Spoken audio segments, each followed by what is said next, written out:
Greetings everyone, Robert Moore here with RM Photography and Film, and today I want to take you behind the scenes for my short film, Midnight, and show you how it was made. So without further ado, let's get into it. For scene 1, shot 1, I started the scene by focusing on the phone, then I wirelessly pulled focus with a small rig Magic Fist wireless follow focus kit. If you look close, you can see me looking down into my hand so I could start pulling focus.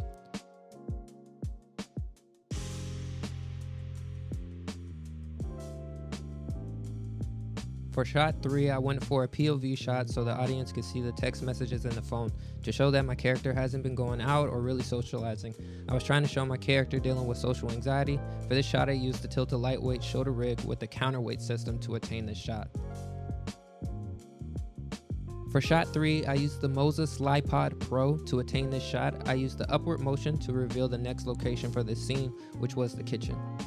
For shot 4, I used the Rhino Slider Rove Traveler 16-inch Pro to attain this shot. To further establish being in the kitchen, I used the forward momentum to guide the audience toward the sink. For shots 5 through 7, I wanted to show my character doing a simple task, washing 3 simple cups, which shouldn't be a big deal or very stressful, but when you suffer from anxiety or depression, little things can become extremely difficult or overwhelming. Through the use of sound, a police siren triggers a past traumatic experience in my character, which made him forget about the dishes and the sink filling up with water. For shots 8 through 10, I wanted to touch on the traumatic experience and how that may affect someone doing a simple task. In these shots, I actually flooded my sink several times in order to get these shots. I placed the camera on a tripod for the chest-high shots and on the floor on a tile for the shots that required the water hitting the ground. For shot 11, I wanted to show the moment my character snaps back to reality.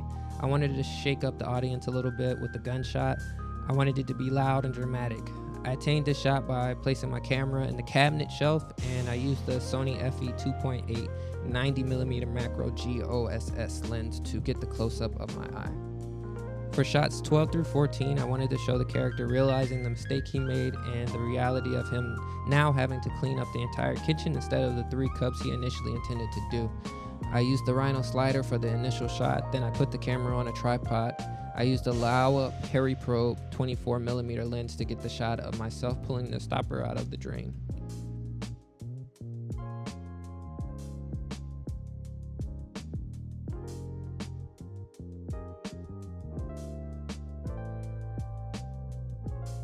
For shot 15, I was trying to show my character reading books on positivity and journaling, basically showing he wants to deal with his past trauma or taking an initial step. I used the tripod and the Edelkrone Jabon version 2, Edelkrone's pan module, and I used the Laowa Periprobe 24mm lens with its 90-degree module attachment.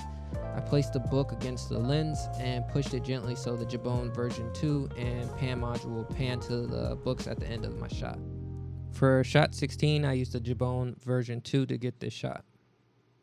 For shot 17, I used the Rhino Slider and the Sony FE 28 to 70mm lens to get this shot. I just wanted to segue into my character getting on the keyboard and beginning researching. For shot 18, I used a screen recording just showing my character looking up ways to be happier to further show the character wanting to be happy and not depressed or sad. For shot 19, I used the Rhino Slider to get this shot. I just wanted to show my character deep in thought. For shots 20 through 24, I used more screen recordings to show the user searching for ways to cope and ways to be healthy. The article was talking about how bike riding can help you live a better and healthier lifestyle with improvements on your sleep.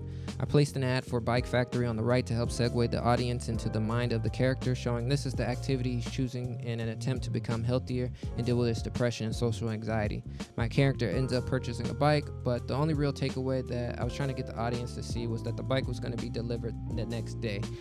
The purchased and confirmation page I made in Photoshop, and I also keyframed it in post.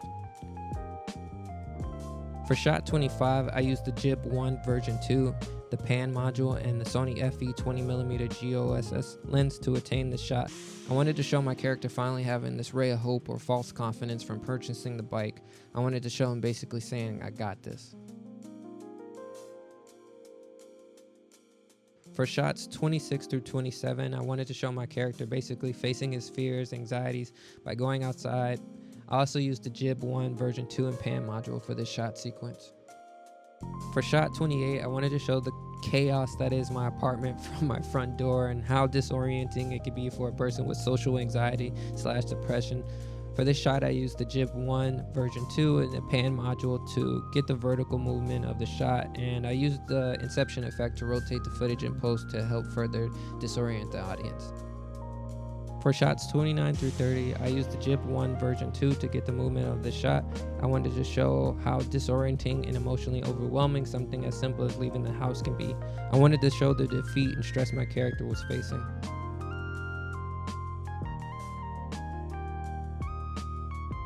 For scene 2, shot 1, I went outside and shot a full moon for about 30 minutes. I just wanted to show the passage of time and set up my night shots.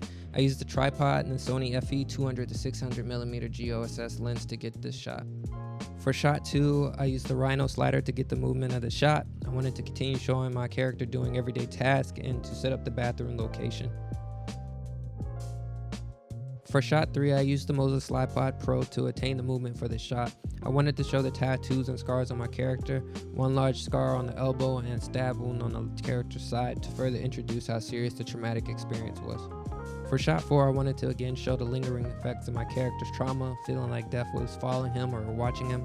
I wanted the audience to see how, again, even something simple like brushing your teeth could be a trigger. I wanted the character to realize that he may just be seeing things like it's all in his head. For shot 5, I used the Jib 1 version 2 for this movement. I just wanted to set up for the bedroom scene. For shots 6 through 7, I just wanted to show my character going to bed, nothing crazy here. I used the Jib 1 version 2 to get the movement of this shot. I also shot this portion of the bedroom on black covers and pillows to help sell the next shots. For shots 8 through 9, I wanted to show that even in his sleep, he could not find peace. I wanted this nightmare to be disorienting with a lot of movement switching back and forth between shots. For these shots, I actually moved to the living room and made a makeshift bed on the floor. I mounted the Moses Slipod Pro upside down on a tripod head. I then mounted the camera on the DJI RS3 gimbal. I then paired the gimbal with an Xbox controller so that I could rotate the camera in inception mode.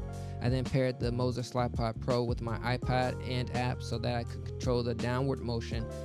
I then used a movie projector and a fog machine to overlay the nightmare traumatic experience scene over my character. For shot 10, I went back to the bedroom and shot this scene. I just wanted to show my character waking up from his nightmare and again reliving his trauma throughout the day and night. For scene 3, shots 1 through 4, I just wanted to show the passage of time from night to day. I wanted to show my character get ready for the day. I used the Moses Slipod Pro to get the movements for these shots. For shot 5, I just wanted to showcase the bike being delivered.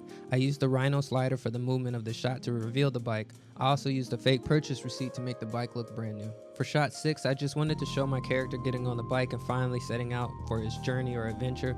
I used the Rhino slider to get the movement of this shot. For shot 7, I wanted to show this journey and sense of freedom. I shot it this fast because it would take forever to really give you this sense of travel/journey. For this shot, I used the Insta360 1X2 camera mounted on my bike. I rode around the city for around 20 minutes to get enough footage for this hyperlapse. For shots 8 through 11, I wanted to show my character ending up at the last location, which is the beach/waterfront. I wanted the character to take this heavy book bag off, which was supposed to be symbolic of taking this weight he's been carrying and putting it down finally to relax. This is also the first time the character has smiled the entire film. This wasn't meant to be this happy fairy tale ending everyone expected, but an ending expressing a small victory or a step finding happiness in the right direction.